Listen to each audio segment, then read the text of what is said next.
Ayan. So, pupunta na naman ako sa ibang bato na to. Wow.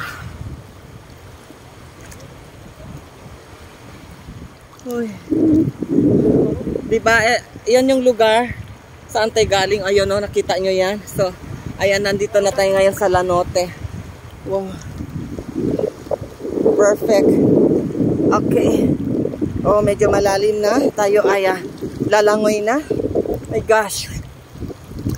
Mak, ang piyanan. Nadi na mo ko an.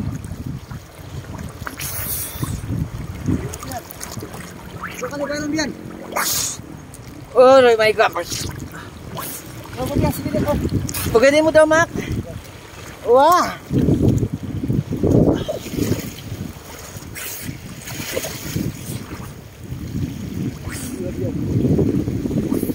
May grand entrance tayo dito. Ang cellphone mo kan?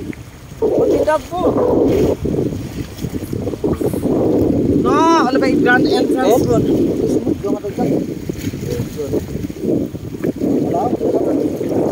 Okay, chance. Wow! Ang daming sea oyster. My God! Perfect na perfect ang lugar. Yeah!